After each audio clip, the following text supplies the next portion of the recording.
সকল ক্ষমতার উৎসকে, কেউ যেটা পারে না পারে কে? সে আল্লাহর জন্য পড়ছি আলহামদুলিল্লাহ। আওয়াজ করে সবাই পড়েন রব্বানা লাকাল হামদ হামদান কাসীরান তাইয়িবান মুবারাকান ফীহি ইয়া রাব্বি লাকাল হামদু কামা ইয়ানবাগি লিজালালি ওয়াজহিকা ওয়া আযীমি সুলতানিকা লাকাল হামদু বিল ঈমান লাকাল হামদু বিল ইসলাম লাকাল হামদু বিল কুরআন। আমরা প্রশংসা করলাম কার? জিকির করলাম কার? সব সময় প্রশংসা করতে হবে কার? প্রশংসা করলে খুশি হয় কে? আল্লাহর প্রশংসা করলে আল্লাহ খুশি হয়ে যায়, ঠিক কি না? আর শয়তান বেজার হয়ে যায়। আমরা কার খুশি চাই? নাকি শয়তানের? শয়তান যত কষ্ট পায় তত আমরা খুশি। কথা বলেন। শয়তান এই পৃথিবীতে সবচেয়ে বেশি মাজলুল হয়েছিল, অপদস্থ, অপমানিত হয়েছিল দুইটা দিনে। এক হচ্ছে বদরের দিনে সে সবচেয়ে বেশি অপমানিত হয়েছিল। বদরের ময়দানে যখন আকাশ থেকে ফেরেশতা বাহিনী মুসলমানদের সাপোর্ট করার জন্য একে একে নামছিল, তখন শয়তান নিজেকে সবচেয়ে বেশি অপমান বোধ করছিল। আর দ্বিতীয়ত শয়তান সবচেয়ে বেশি লাঞ্ছিত হয় যখন আরাফাতের ময়দানে আল্লাহ তাআলা লক্ষ লক্ষ বান্দাকে ক্ষমার ঘোষণা দেয়। সুবহানাল্লাহ কইবেন না? খায়রু আইয়ামিল আরদ, পৃথিবীর সবচেয়ে শ্রেষ্ঠ দিন কোন দিন? আরাফার দিন। এই দিনে বান্দা কেঁদে কেঁদে আল্লাহর কাছে নিজের সবগুলো গুনাহ খাতার কথা ঘোষণা দেয় যে আল্লাহ আমি পাপী, আমার চেয়ে বড় পাপী নাই, এই পাপ ওই পাপ আমরা করেছি, একটার পর একটা পাপের ঘোষণা দেয়। আর আল্লাহ এত খুশি হতে থাকে, সব শেষে আরাফার দিনের সূর্য ডোবার আগেই আল্লাহ আরাফার ময়দানের হাজীদেরকে মাফ করার ঘোষণা দিয়ে দেয়। এই দুই দিন শয়তান নিজেকে সবচেয়ে বেশি অপমানিত ফিল করে, অপদস্থ ফিল করে। অনুরূপভাবে 365 দিনের প্রতিদিনই বান্দা যখন আল্লাহর কাছে ক্ষমা চায়, আল্লাহ তখন খুশি হয়ে যায়। সুবহানাল্লাহ পড়ে। আর শয়তান নারাজ হয়ে যায়। আমাদের মিশন হচ্ছে আমরা আল্লাহরে খুশি করতে চাই, আর শয়তানের বিরুদ্ধে আমাদের অবস্থান। চিল্লায় বলেন ঠিক কিনা? এজন্য সবসময় প্রশংসা করবো কার? শুকরগুজার হবো আল্লাহর জন্য, ঠিক কিনা? বিশ্বনবী বলতেন আল্লাহুম্মা জাআলনি সাবুরা ওয়াজআলনি শাকুরা ওয়াজআলনি ফি আইনি সগীরা ওয়া ফি আয়ুনিন নাসি কাবীরা। হে আল্লাহ, আপনি আমাদের ধৈর্যশীল বানান। আমাদের ধৈর্য নাই, অল্পে আমরা অস্থির, আছে না নাই? এদেশের মানুষ খুব বেশি অস্থির, বাংলাদেশের মানুষ খুব বেশি অস্থির। আমি পৃথিবীর অনেক দেশে ঘুরেছি, সেখানে দেখেছি মানুষজন খুব ধীরস্থির ভাবে কাজ করতে পছন্দ করে। সুপার শপে যদি কিনতে যায়, they maintain the queue in super shop. Super শপে লম্বা লাইন, সবাই যায় ওখানে ভদ্রভাবে দাঁড়ায়, একজনের পর একজন যাবে। টিকিট কাটতে যাবে, লম্বা লাইন, একজনের পর একজন দাঁড়ায়, একজন যাবে আরেকজন। তো ওখানে যদি কোনো বাঙালি থাকে তখন দেখা যায় তার অস্থিরতা। কেন সামনে এত লাইন, এত সময় লাগে কেন, আমি কখন পাবো, আমার কি হবে? অস্থিরতা আছে না নাই? মানে সে পারে না সামনে সবাইকে ডিঙ্গি আগে যে টাকা পে করবে, আগে যে টিকিট কাটবে। এই অস্থিরতা আমাদের কমাইতে হবে, ধৈর্যশীল হতে হবে। গোটা বিশ্বব্যাপী আমাদের এই বাংলাদেশের মানুষের এই বদনাম যে আমরা অস্থির প্রকৃতির, আমরা ঠান্ডা মাথায় ভাবি না। ঠান্ডা মাথায় ভাবতে হবে, ধৈর্যশীল হতে হবে। ইন্নামা সাবরু ইনদা সাদামাতিল উলা। বিষ্ণু বলেছেন বিপদের প্রথম ধাক্কায় যে সবর ধারণ করতে পারে সেই তো সবুর। এজন্য বিষ্ণু দোয়া করতেন আল্লাহুম্মা জাআলনি সাবুরা, আল্লাহ আপনি আমাদের ধৈর্যশীল বানান। ওয়া জাআলনি শাকুরা, আপনি আমার শুকরগুজার বান্দা বানান। বিশ্বনবীর চেয়ে ধৈর্যশীল, বিশ্বনবীর চেয়ে শুকরগুজার পৃথিবীর কেউ আছে? কথা বলেন। এমন তাবৎ কোনো অত্যাচার নাই যে অত্যাচার বিশ্বনবীর উপর করা হয় নাই। বিশ্বনবী মক্কার জামিনে যখন দাওয়াত দিতে লাগলেন, ওনারে পাগল বলা হতো, বলা হতো তুমি পাগল, বলা হতো মুহাম্মদ একটা কবি, বলা হতো মুহাম্মদ হচ্ছে গণক। বিশ্বনবী যখন রুকু দিতেন, সিজদায় চলে যেতেন, উটের পচা নারী ভুড়ি এনে বিশ্বনবীর কাঁধে ফেলে রাখা হতো।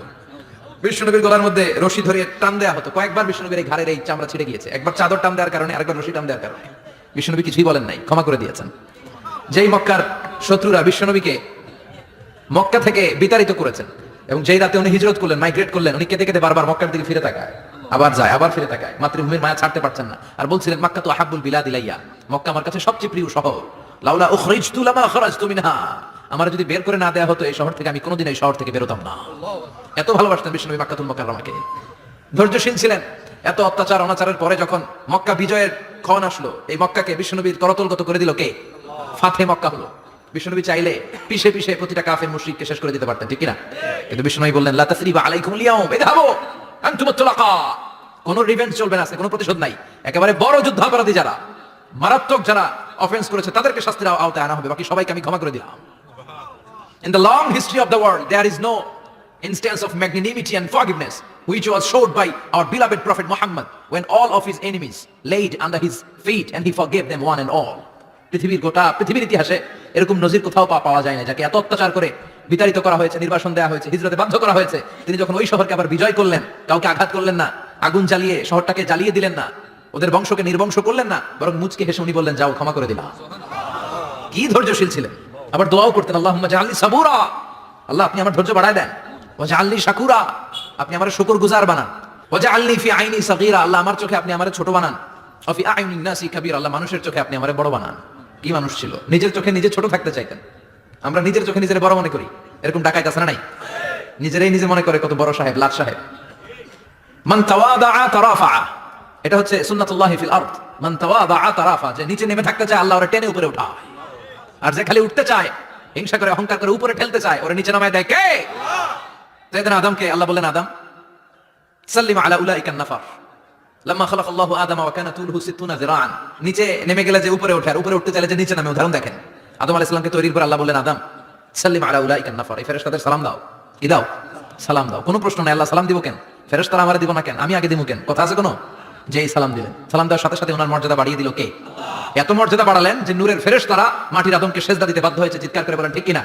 তুমি মাটির আদমকে প্রথম সৃষ্টি করিয়া ঘোষণা করিয়া দিলে শ্রেষ্ঠ বলিয়া, তাই তো নূরের ফেরেশতা করে আদমকে সেজদা, সবার চেয়ে সম্মান দিলে মাটির আদমকে।